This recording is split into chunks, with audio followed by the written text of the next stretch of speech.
Welcome back to another episode of We Are Human. I'm your host, Elijah, and today I am here celebrating another teacher. Her name is Francesca Lagares. Yes, that is Lagares. Right. It's going to take some time to get used to that because Yeah. I've always known you as Lagares. Yeah, I switched it.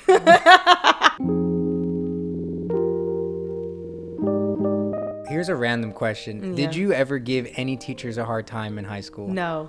Really? No. I was, if y'all remember me, I was on camera. Yes. No, I didn't. I was that really good student. I would say I was a good student. I think I was just raised to always just respect people, respect your teachers. And I think my mother did an awesome job with teaching me empathy. Yeah. And so I am always thinking about others and how will this make them feel.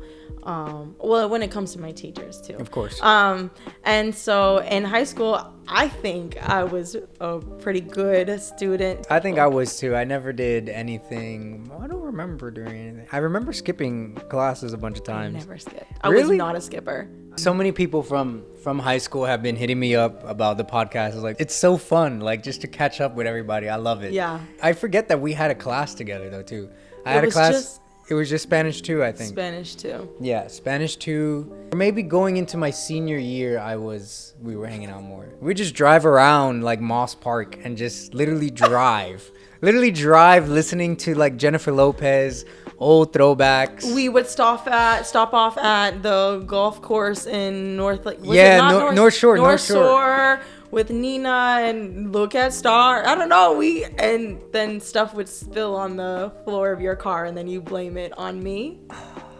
I will honestly say that high school was fun. My friendship with you was kind of like formed for a moment. Mm-hmm. And then when we like went to college and graduated, we like drifted apart. For sure. You know, I would love to know your journey throughout college and like where have you been? You know, you're a teacher now. Yeah. Like talk to me about that journey. I moved over to Tampa in 2015. I actually did not have much experience of like looking into colleges, and I didn't really know how that process went. My father is from Cuba and didn't graduate high school or anything like that. He just kind of came over to America. And then my mother has her associate's degree, but so I don't really come from like a family that is like built on education.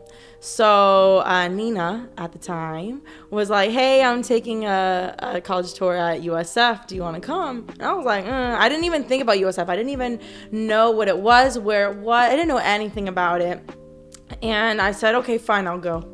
And so I went with her and I was like, this is it. Like, I feel it. So I applied the week the applications were pretty much due. Oh like my the gosh. deadline. Yeah. Talk about like nerve wracking.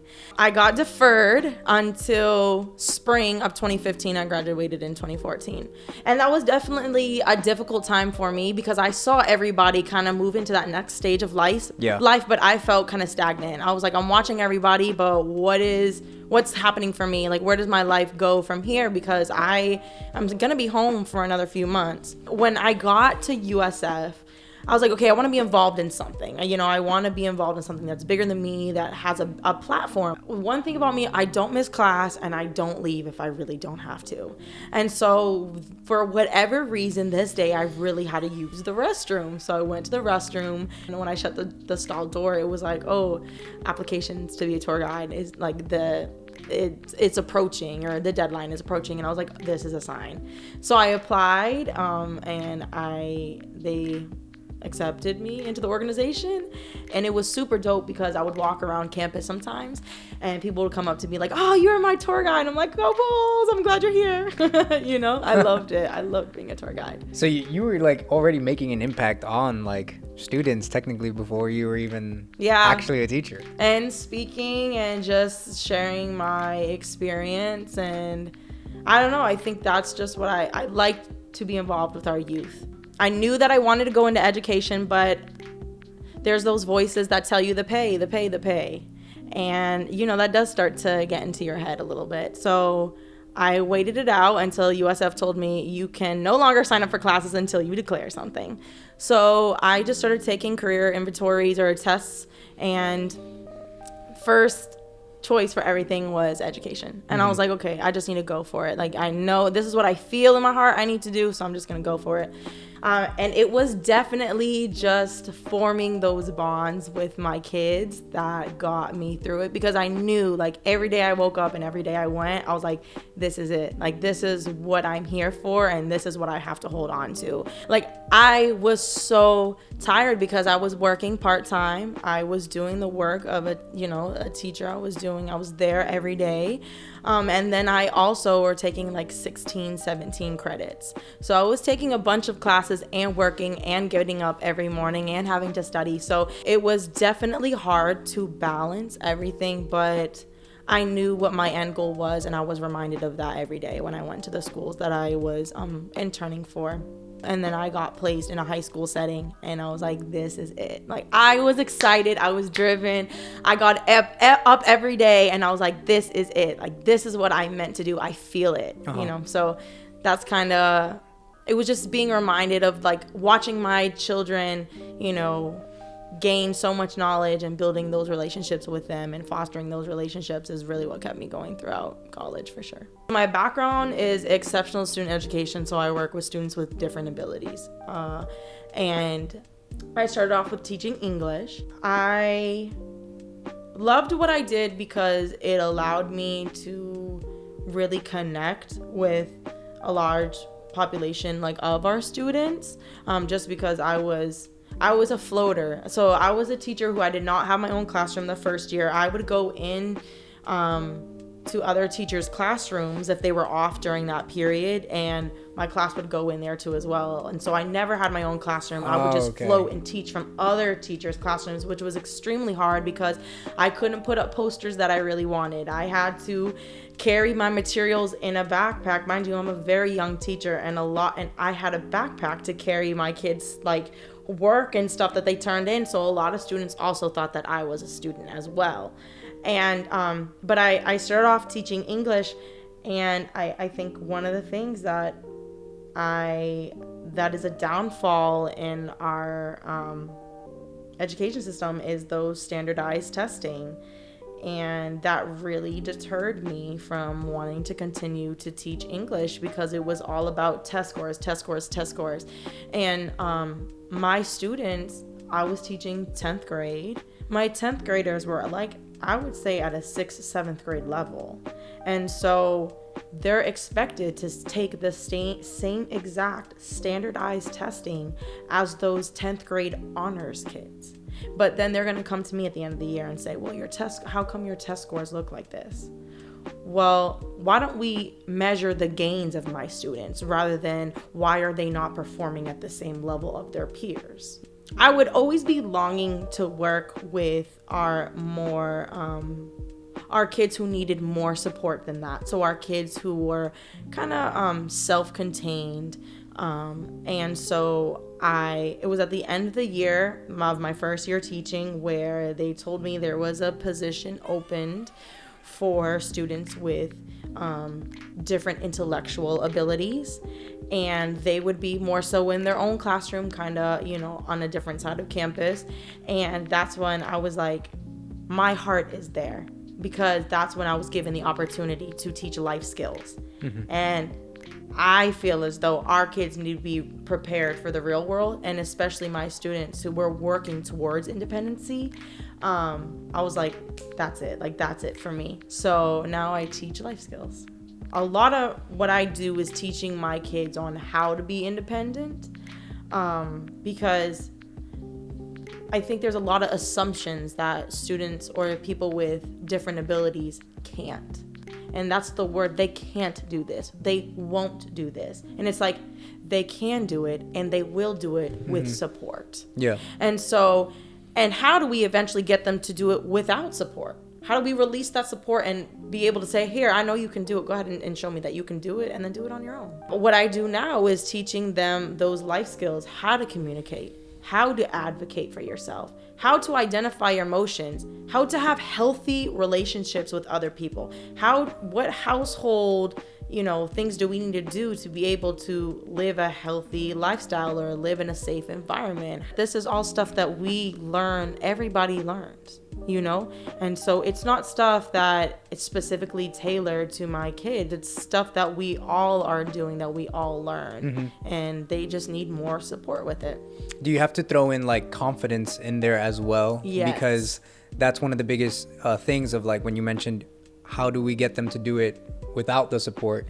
Because a lot of times anybody, like we can talk about people in general, like we just need that reassurance, because we don't feel like 100% safe or confident with like, am I doing this right? Or, you know, is this the right way to do it or anything like that? So you have someone there that's kind of like, yeah, you're doing it. Or like, that's a good idea. I do that a lot with my friends. Like I have to talk about my ideas with the people around me, like, or my support system, like my best friends, because that gives me like a little like reassurance. So like, that's something I would say I have to work on a little bit more, but like I have the confidence, but like, you know, having to teach that to students, I mean, I assume must be extremely difficult, because you have someone that doesn't feel like very secure in themselves. And like, it's kind of hard to teach that. It's kind of like the phrase of like, you can't teach someone how to like work hard. They just have to want to do that for themselves and to apply it. So like, how do you navigate through that? I always tell my students, I don't care if you get every question wrong. I don't care if you mess up. I don't care if we have to work on it all class period, next week, next month, for, you know, weeks straight, months straight. I was like, it's about your effort. We'll fix it. We'll see your mistakes and we'll correct it, and then we'll fix it. And I think that's where that confidence comes in, with them being okay to make mistakes and building that. Like, okay, I make a mistake, but I know that I'm going to be able to correct it. I know that there's going to be somebody there to help me work through it. And that's how you boost their confidence. And then that's how they feel comfortable with telling you those ideas, because you go to your friends because you have that relationship with them. You know that their reassurance holds weight because you trust what they say. Yeah. So it's about building those connections with your kids so they can trust what you say, so they can feel comfortable to share those ideas and share their mistakes with you, because they know you have their best interest at hand. And it's so important that our kids at such a young age find their voice. Yeah. Find what they're going to stand for, what they're not going to stand for, what they're going to accept, what they're not going to accept. And reassuring them that their emotions and their feelings are completely valid, but also teaching them how to advocate and how to say things in an appropriate manner. What have been like the biggest sacrifices that you've had to make in order to get to where you are right now? One of my biggest sacrifices is just personal time with myself, with people that I love. Because I recently saw something that was like, education is pretty much built on the unpaid time of teachers. And it is so completely true. There's times throughout my life where I feel very robotic. I go to school, I stay after school, I work, I come home, I eat, I try to fit in time for the gym, I go to sleep.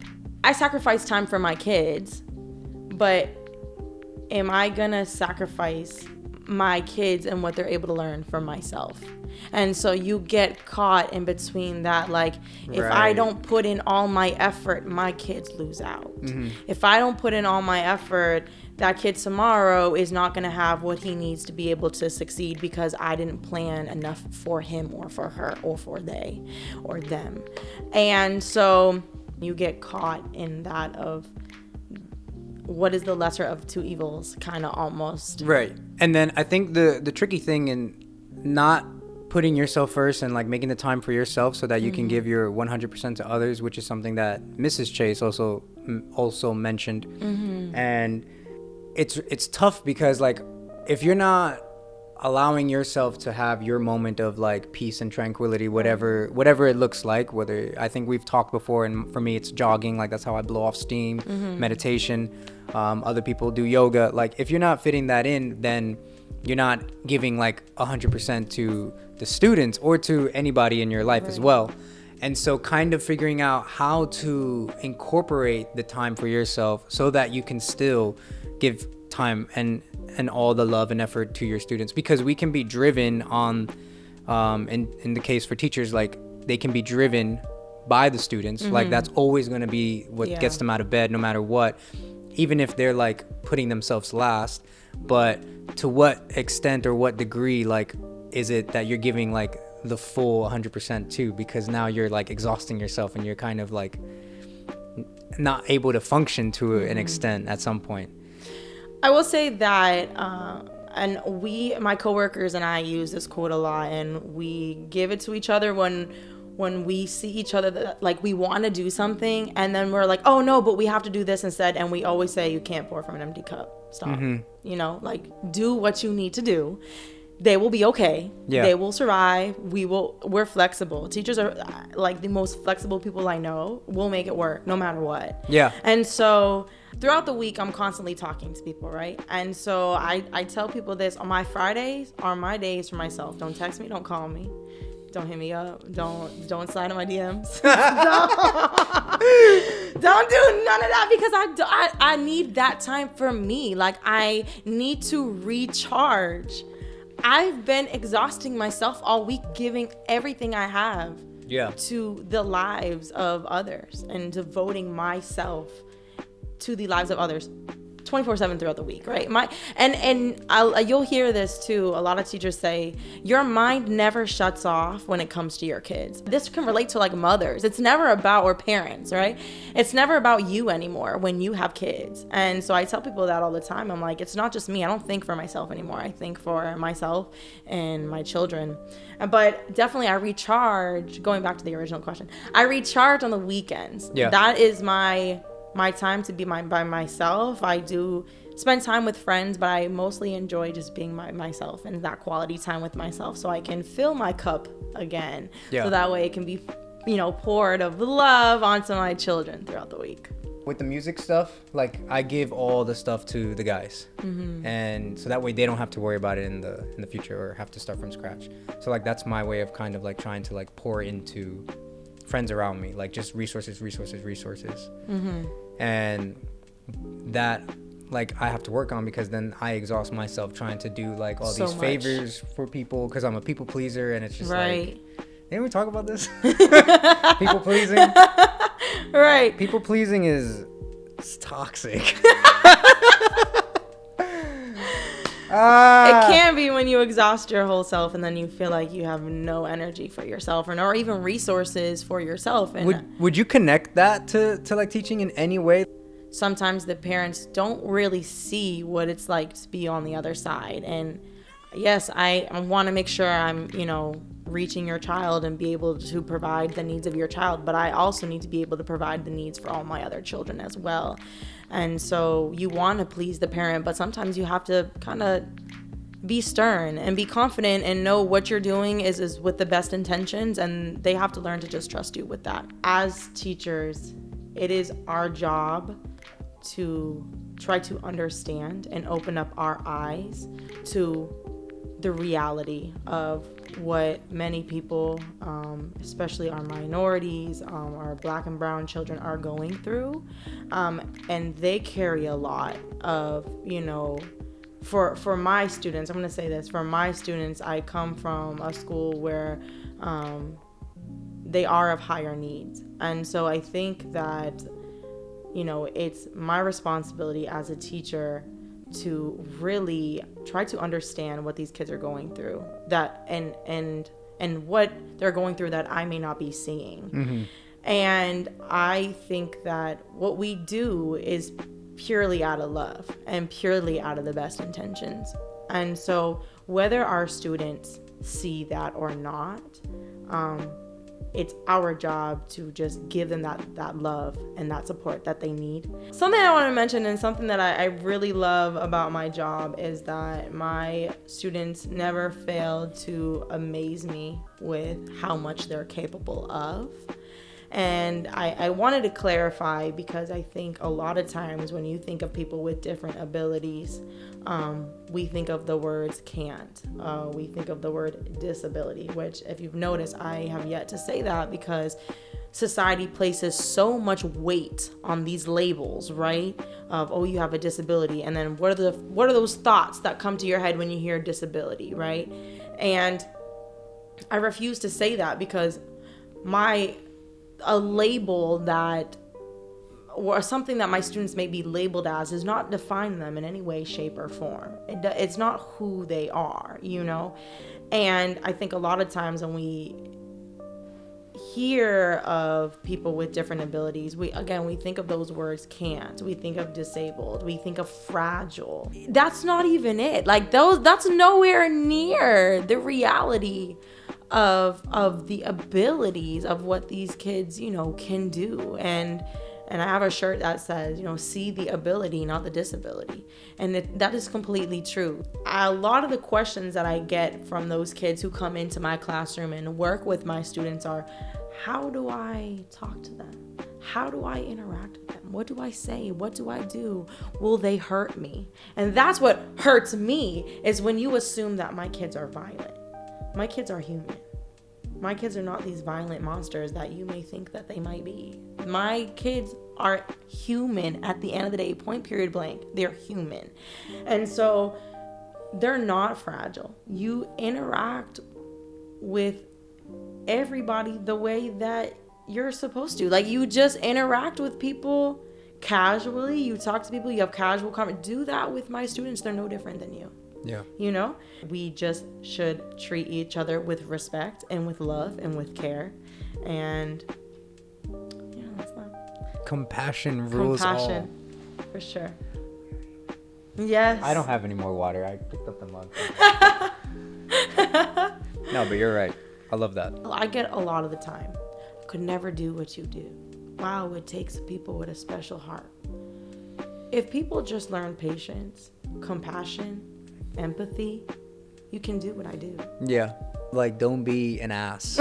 Hello, you know, like, ding, ding, ding. That is it. I think we could live in a very harmonious, if that's the correct Yeah. way of saying it, harmonious world, if we just treated each other with kindness, with respect, encourage, compassion, empathy, all that. Yeah, I'm like, what special heart? I'm like, because I care for others? Shouldn't you be doing that? Like, people have the perceived notion or something of like, why bother caring for everybody in the world, because not everybody's gonna care for you. me. Or yeah. Which is, I don't know if that's naive or not, but like, it's just kind of like a closed-minded, like, practical way of looking at the world, because you can't dismiss it either. Like, it sucks. What do you get? Like, what do you get from being mean to others? Okay, not everybody's gonna care about you, but why and sometimes take yourself because of that? And like, sometimes I don't even think that they're intentionally being mean. I think they just have an extra guard up, or like an extra barrier that they don't allow people in, and so that makes them standoffish, and that makes them very like cold. I think life experiences, right? It all plays. It all comes into play. And you know, I work with, you know, students who have higher needs. I have students who are homeless. I have students who their only meal is, you know, at school, and that's the reality of it. And I'm reading a book now, and it's Teaching with Poverty in Mind, and it explains how those traumatic life experiences that our kids are going through at a really young age literally alters their brains. So they may not have the skills or the different type of things needed that their typical age peer might have at their time, because their brain is altered based on those traumatic experiences. But I think the important thing is, like, you're making the impact now. And like, we're thinking big picture, you know, like that's how we think. And you're making an impact on a bunch of students that in the long run have the opportunity now, through you, through your compassion, through your integrity, to be able to take that opportunity and then apply it and apply themselves in the future. And there's one of you, but I know for a fact that there are hundreds, thousands, and hundreds of thousands of people with that same mindset. Right. And that's the most like important thing. Like, and the fact that you willing to admit that, like, you know what, and I don't want to be in this certain place because this is where I'm feeling called and compelled to be at right now. Right. And I think that's powerful. Right. Make sure that you respect your teachers, encourage your teachers as they encourage and love and support you. And if you like this content, subscribe below, leave a comment. Shout out Francesca Lagares. That is I, yes. I feel like I have a new identity. I feel like I'm talking to a completely different person now. Lagares. Fran 17.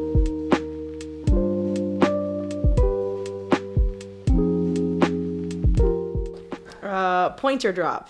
You know, we have pointers in class. So like a mic drop. Pointer drop. Pointer drop. Oh my god. Pointer drop. And that's where it closes. Pointer drop. Cool. Yes.